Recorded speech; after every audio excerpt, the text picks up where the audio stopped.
नमस्कार प्रेक्षकांनो, तारिणी मालिकेच्या आजच्या जबरदस्त भागामध्ये जयवंत श्रीवास्तव नावाचा जो काही माणूस आता पुढे आलाय तो म्हणजे प्रेक्षकांनो दुसरा तिसरा कोणी नसून डॉक्टर कामतच आहे. जयवंत श्रीवास्तव या नावाचा शोध घेताना टेक्नोने जबरदस्त कामगिरी केली आणि त्या टेक्नोमुळेच अखेर सगळं सत्य मात्र समोर आलेलं आहे. कौशिकी ताईच्या कॉल रेकॉर्डमध्ये वारंवार हेच नाव कसं समोर आलं? आता मात्र टेक्नोने तिचे सगळेच कॉल रेकॉर्ड जेव्हा तपासून बघितले तेव्हा मात्र जयवंत श्रीवास्तव याचा शोध लागलाय. पण प्रेक्षकांनो, हा जयवंत श्रीवास्तव नावाचा माणूस दुसरा तिसरा कोणी नसून तो प्रत्यक्ष डॉक्टर कामतच असल्याचं समोर आले. म्हणजेच डॉक्टर कामत खोट्या नावाचा वापर करून आपले सगळे काळे धंदे करत होता. इतकंच नाही तर खांडेकरांच्या जवळीक साधून सुद्धा आपला वेगळा गेम खेळत असल्याचं आता मात्र तारिणीने स्पष्ट केले. होय प्रेक्षकांनो, आज NGO मध्ये इतका मोठा कार्यक्रम, तारिणी, टेक्नो आणि केदार यांच्यामध्ये चर्चा सुरू असते की आजच्या प्रोग्रामला आपण डॉक्टर कामतला तर बोलवलेलंच नाही आहे, मग डॉक्टर कामतला निमंत्रण नाही तरी तो कार्यक्रमाला आलाच कसा? आता मात्र प्रेक्षकांनो, केदार, टेक्नो आणि तारिणीला सगळा डाऊट डॉक्टर कामतवरच आलाय. पण डॉक्टर कामतचा आवाज मात्र ऐकला तो तारिणीने. तारिणी, केदार, काय करताय तुम्ही दोघं? तेव्हा मात्र टीम सावध होते. अखेर मात्र प्रेक्षकांनो, टीम तारिणी डॉक्टर कामत म्हणजेच जयवंत श्रीवास्तवला चौकशीसाठी आपल्या ताब्यात घेते. डॉक्टर कामतचा हा सगळा खेळ मात्र तारिणीच्या लक्षात आलेला असतो. कारण आजपासून मिशन तिरंगा आता सुरू झाले, त्यामुळे डॉक्टर कामतला अटक करण्याशिवाय तारिणीकडे दुसरा कुठलाही पर्याय नाही आहे. इकडे घरी दणक्यात आता प्रेक्षकांनो बड्डे सेलिब्रेशन चालू असतं आणि त्यातच दयानंद खांडेकरांचा युवराजवर भयानक संताप. इकडे दयानंद युवराजला चांगलीच खरडपट्टी सुनावतात. कारण तुला यावेळेस आता चांगलं वागायचं असेल तरच मी तुला मोठी जबाबदारी देणार आहे. म्हणजेच युवराजला M&Nचे सगळे अधिकार देण्याचा मोठा निर्णय आता मात्र दयानंद खांडेकर यांनी घेतलेला असतो. होय प्रेक्षकांनो, इकडे मात्र हे ऐकून निशी तर जाम खुश होते. पण युवराज मात्र आता खरंच दयानंद खांडेकरांचा विश्वास जिंकणार का? आणि अजून एक महत्त्वाची गोष्ट म्हणजे कौशिकी, पद्मिनी या दोघी गायब आहेत. पद्मिनी आता गायबच आहे. कौशिकी आता तारिणीला रस्त्यातच भेटते आणि तिच्या मागून जाऊन तिला आता पकडते. तेव्हा तारिणी मात्र पुरती घाबरून जाते. होय प्रेक्षकांनो, पण तारिणीच्या लक्षात मात्र ही गोष्ट आली आहे की कौशिकी मात्र या मॅटरमध्ये नक्कीच सहभागी आहे. शेवटी तर खतरनाक सस्पेन्स आपण पाहतोय. गाडीतून उतरलेली बाई नेमकी होती तरी कोण? तारिणीने गुपितच का ठेवलं? त्या बाईला बघून युवराज मात्र आता काय बोलला आणि लगेच गायब का झाला? युवराजला नेमकं त्या बाईने काय सांगितलं आणि बोलल्याच्या नंतर ती बाई फटाफट निघून का गेली? हे सगळं प्रेक्षकांनो आजच्या भागातच आपल्याला पाहायला मिळणार आहे. इकडे डॉक्टर कामतचा खरा चेहरा आता मात्र टीम तारिणीने समोर आणल्याच्या नंतर टीम तारिणी त्याला अजिबात सोडणार नाही आहे. कौशिकीच्या गायब होण्यामागे डॉक्टर कामतचा हात आहे का? आणि मिशन तिरंगामध्ये आता तारिणीचा नेक्स्ट लेवलचा डाव काय असणार आहे? हे सगळं प्रेक्षकांनो पाहणं फारच रंजकदार ठरणार आहे. म्हणूनच मित्रांनो, तारिणी मालिकाचा आजचा भाग इतका जबरदस्त दाखवला आहे ना, शेवटपर्यंत नक्की बघा. तुम्हाला नक्की कळेल की नेमकं मालिकेत काय चाललंय. येणाऱ्या भागांच्या अपडेटसाठी चॅनलला सबस्क्राईब करा, व्हिडिओला लाईक करा. इकडे आपण आता तेच पाहतोय. गाडीतून उतरलेली बाई अगदी हुबेहूब कौशिकीसारखी दिसते. ती खाली उतरते, युवराजला मात्र काहीतरी ॲड्रेस विचारते. तेवढ्यात तारिणी मात्र आपला मोबाईल काढून त्या दोघांचा व्हिडिओ काढण्याचा प्रयत्न करते. पण प्रेक्षकांनो, ती व्यक्ती युवराज काही आता तिला पत्ता सांगत नाही आहे आणि इकडून चला जा हो, माझं डोकं खराब करू नका असं म्हणून आता ती व्यक्तीसुद्धा निघून जाते. ती मुलगी नेमकी कोण होती? व्यवस्थितपणे तारिणीने आता वाकून बघितलं आहे, व्हिडिओसुद्धा काढला आहे. पण आता युवराजची चिडचिड चालू झाली. कारण आता मला ज्या व्यक्तीला भेटायचे ती व्यक्ती अजून का आली नाही म्हणून युवराजला खूपच राग आलेला असतो. युवराज चिडून मात्र आपल्या गाडीत बसून निघून जातो. तारिणी विचारच करते की काय झालं हे सगळं? युवराज ज्याला भेटायला आला ती व्यक्ती आली का नाही? त्यांनी मला बघितलं तर नाही ना? कुणाला माझ्यावर डाऊट तर आला नाही ना? इकडे तारिणीच्या मनात हजारो प्रश्न चालू होतात. तेवढ्यात मात्र कोणतरी तिच्यावर लक्ष ठेवू नये हे मात्र प्रेक्षकांनो तारिणीला कळून चुकतं. दुसरीकडे इकडे केदार सगळ्या बड्डेची सेलिब्रेशनची तयारी करत असतो. चेतना काकू त्याला मदत करत असतात. केदार तू काळजी करू नको, आपण दोघं मिळून सगळं छान करू. आजचा बड्डेचा प्रोग्राम आपण जोरदार सेलिब्रेट करू. आपण आहोत ना, कोणी येऊ का न येऊ. केदार मात्र म्हणतो हो, पण मी तारिणीची वाट बघतोय, कोणीतरी असायला पाहिजे होतं ना. तेवढ्यात मात्र युवराज येतो. चेतना म्हणते चला युवराज, बरं झालं तू आलंस. मी काय सांगते, तू आलंस ना. आता मात्र थोड्या वेळाने तारिणीचा बड्डे आहे, तू पण इथे सेलिब्रेशनला राहा बरं का. वर्षभर आपण या दिवसाची वाट बघतो. तारिणीचा वाढदिवस कधी येईल, कधी सेलिब्रेशन करायचा. मग आता काय काकू, मी तर नक्कीच केक आणला नाही आहे. काकू तू आणलाय की नाही केक. चेतना म्हणते हो रे, बिना केकचा बड्डे कसा होणार युवराज. युवराज म्हणतो मग तुम्ही आणलाच आहे ना, मग तुम्हीच कट करा. या फालतू टाईमपास करायला त्या तारिणीच्या बड्डे सेलिब्रेशनला मला वेळ नाही आहे, मला इंटरेस्टसुद्धा नाही आहे. ते ऐकून चेतना म्हणते अरे काय करतोयस तू काळजी करू नको. घरातले सगळे लोक असतील तर चांगलं वाटतं ना. तेवढ्यात मागून दयानंद खांडेकर यांचा आवाज येतो आणि म्हणतात दोघंच का, माझ्या सुनेचा वाढदिवस आहे, मी सुद्धा सेलिब्रेट करणार आहे. वा वा, मी तिचा बाप आहे, आलो ना मी. चेतना मात्र म्हणते भाऊजी बरं झालं तुम्ही आलात, आम्ही तुमचीच वाट पाहत होतो, पण आता जरा तुम्हाला जास्तच वेळ झाला. केदारचा डाऊट मात्र आता त्यांच्यावर वाढत असतो. बाबा तुम्ही कुठे गेला होतात, कुणाला भेटायला गेला होतात, तुम्हाला इतका उशीर का बरं झाला. तेव्हा ते म्हणतात अरे तारिणीच्या गिफ्टसाठी फिरत होतो बाबा, 2 घंटे मी फिरलो, तेव्हा कुठे मला या लेकरासाठी गिफ्ट सापडलं. शेवटी एक दुकान सापडलं, तिथे मला माझ्या मनासारखं गिफ्ट मिळालं. चेतना म्हणते वा भाऊजी, सुनेसाठी गिफ्ट आणायला गेलात, लक्की हां तुमची सूनबाई. इकडे तारिणी मात्र घरी यायला निघते. तेवढ्यात प्रेक्षकांनो कौशिकीची पूर्ण नजर तारिणीवरच असते. तारिणी अक्षरशः कौशिकीला बघून इतकी घाबरते ना, पूर्णपणे बावचळून जाते. कौशिकी विचारते काय गं, तू काय घाबरलीस मला बघून. ताई अहो अचानक तुम्ही आवाज दिला म्हणून मी घाबरले. कौशिकी म्हणते तू काही लपवत होतीस का तारिणी. तारिणी म्हणते नाही ताई, मी आता इकडे जात होते. आणि तुम्ही कुठे गेला होतात ताई, तुम्हाला एवढा उशीर का लागला. तेव्हा मात्र ती म्हणते माझी एक मीटिंग होती, मी मीटिंगला गेले होते. आणि तू कशी काय अचानक घरी. कौशिकी म्हणते अच्छा, आम्हाला केदारने सांगितलं होतं की तू सुमी आजीकडे गेली होतीस म्हणून. चल फटाफट आपण घरी जाऊया. इकडे मात्र प्रेक्षकांनो त्या दोघी घरी येतात आणि बघतात तर काय जबरदस्त बड्डेचं सरप्राईज. सगळ्या गोष्टी बघून तारिणीला खूप मोठा शॉक बसतो, पण तिच्या मनामध्ये कौशिकीविषयी खूप मोठा डाऊट आलेला असतो. तारिणी तुला वाढदिवसाच्या खूप शुभेच्छा.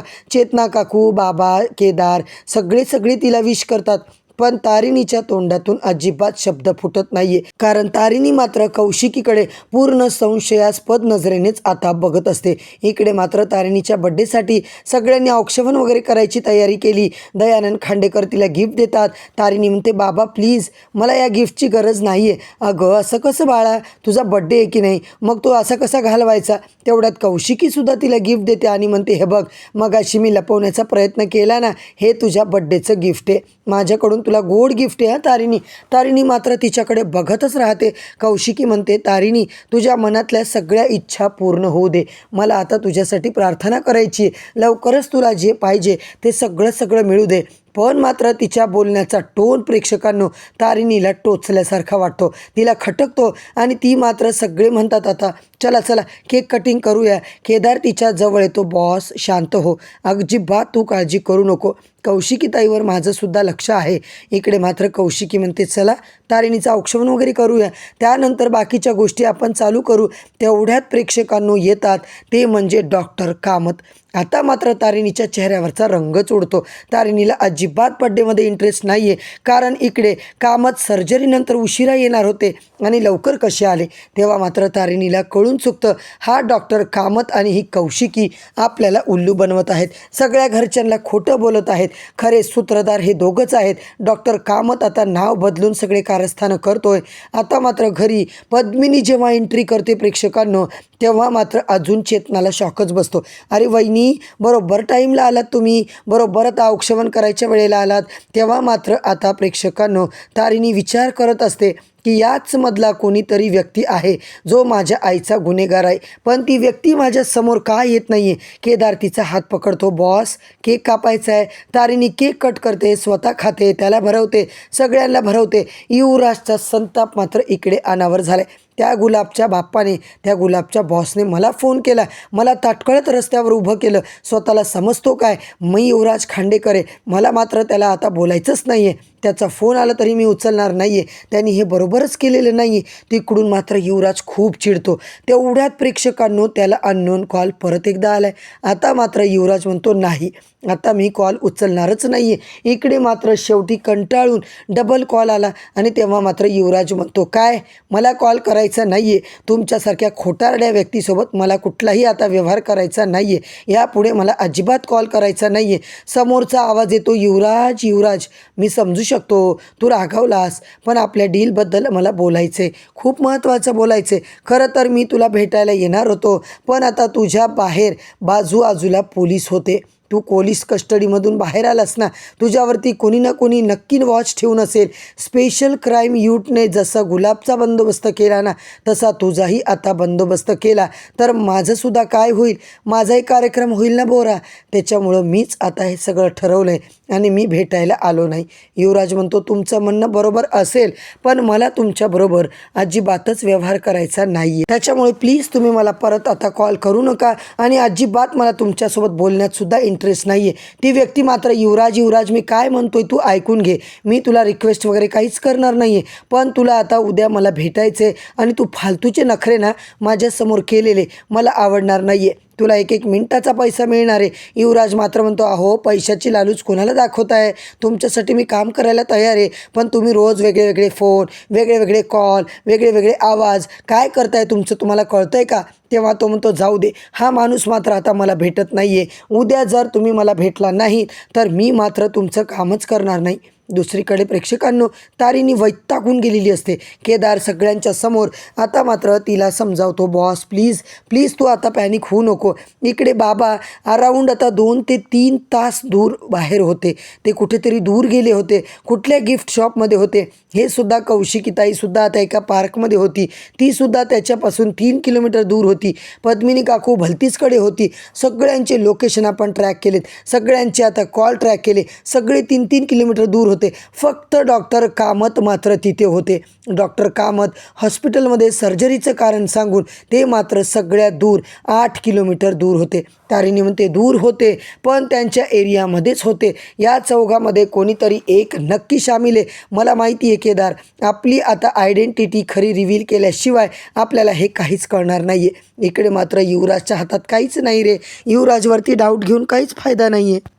तारिणीने आता पूर्ण टीम कामाला लावली आहे. सगळ्यांचे लोकेशन तिने प्रेक्षकांना आता काढलेले असतात. तिला आता टीप मिळाली आहे, कोणी ना कोणी तिचा पाठलाग करत आहे. इकडे मात्र तारिणीला कळून चुकले, डॉक्टर कामतच आता इकडे जयवंत श्रीवास्तव नावाच्या माणसाच्या नावाचा वापर करून सगळे कारस्थानं करत आहे. इकडे दुसऱ्या दिवशी सकाळी केदार तारिणीला कॉल येतो, बॉस कुठे राहिली आहे, मुलांनी तुझ्यासाठी जोरदार सरप्राईज प्लॅन केले, लवकर आता तू आपल्या आश्रमात ये. तारिणी म्हणते मी निघालेच आहे, 2 मिनिटात पोहोचते. तेव्हा मात्र प्रेक्षकांनो जबरदस्त NGOमध्ये आता मात्र आजच्या दिवसाचा कार्यक्रम चालू असतो. झेंडावंदनची तयारी चालू असते आणि एक बाई मात्र तिकडे खूपच नाटक करते आंधळेपणाचं. तारिणीच्या जवळ येते, ताई तुम्हाला काही हवं आहे का. तारिणी तिच्या डोळ्यामध्ये स्प्रे टाकल्या जाईल. तारिणी तिचा हात घट्ट पकडते आणि असा काही तिचा हात पिरघळते प्रेक्षकांनो, पण ती बाई मात्र चांगली मजबूत असते. तारिणीच्या डोळ्यात स्प्रे मारते. तारिणीला चक्कर येते आणि तेवढ्यातच एक मोठी गाडी येऊन मात्र तारिणीला उचलून घेऊन जाते. होय प्रेक्षकांनो, नवीन सरांनी मिशन तिरंगासाठी तारिणीला उचललेलं असतं. आता मात्र मला का बांधलं आहे, का माझ्या डोळ्याला काळी पट्टी लावली आहे, सगळं तारिणीला कळतं आहे. कोणीतरी आता तिच्या जवळ येतं आहे. लगेच तारिणी त्या व्यक्तीला एका बुक्कीतच दूर करते आणि डोक्यावरचा मास्क काढून बघत असते. तेव्हा ते विचारतात, तू कोण आहेस, तू तारिणी आहेस ना. त्यानंतर मात्र एक करून प्रेक्षकांनो सगळे वार करतात, पण तारिणी काहीच बोलत नाही आहे. काय चाललं आहे नेमकं. तिच्याजवळ जी गन असते तिच्या हातामध्ये ती घेते आणि कोण आहे सांग मला पटकन. तेवढ्यात आता सर येतात. त्या सरांचं नाव असतं विक्रांत सर. सर विक्रांत जे आहेत ते मात्र आता मिशन सिक्रेटवर असतात प्रेक्षकांनो. ते म्हणतात तारिणी मला माहिती आहे मी रॉमधला आहे, special officer Tarini Belsare, special crime युनिटमधली तारिणी बेलसरेस तू आहेस ना. ती म्हटलं मला माहिती आहे खूप कमी लोकांना आता तुझी ओळख आहे, खूप कमी पोलिसांना ही संधी मिळते देशासाठी एखादं काम करण्याची. तेव्हा तारिणी म्हणते सर काय चाललं आहे. हे बघ तारिणी तुला आता देशाची सेवा करण्याची खूप मोठी संधी मिळाली आहे, तुला देशासाठी शहीद होण्याची संधी मिळाली, मिशन तिरंगासाठी तुला आम्ही सिलेक्ट केलं. इकडे मात्र प्रेक्षकांनो डॉक्टर कामतवर आता डाऊट आलेला असतो तारिणीला, कारण विदाऊट इन्व्हिटेशन डॉक्टर कामत NGOमध्ये आलाच कसा, आश्रमात त्यांनी एंट्री केलीच कशी. इकडे मात्र आता तारिणीने सरळ सरळ डॉक्टर कामतला अटक केलेली असते, कारण डॉक्टर कामतचे सगळे कारस्थान मात्र टेक्नोने बाहेर काढले. होय प्रेक्षकांनो, कौशिकी ताईच्या कॉल रेकॉर्डमध्ये जे काही सापडलं ते म्हणजे जयवंत नावाचं कोणीतरी आहे. तारिणी आता ही व्यक्ती खरी आहे की त्या व्यक्तीच्या नावाचा वापर कोणीतरी करतंय हे मात्र आता बघायचंय. तेवढ्यातच डॉक्टर कामत मात्र येतात, तेव्हाच केदारला सगळं कळतं प्रेक्षकांनो. कौशिकी डॉक्टर कामत हे दोघेच खरे सूत्रधार आहेत असं तर नक्कीच आता मला वाटायला लागले प्रेक्षकांनो. तुम्हाला काय वाटतं? तुम्हाला आजचा व्हिडिओ आवडला असेल तर व्हिडिओला लाईक करा आणि उद्याच्या भागासाठी चॅनलला नक्की सबस्क्राईब करा.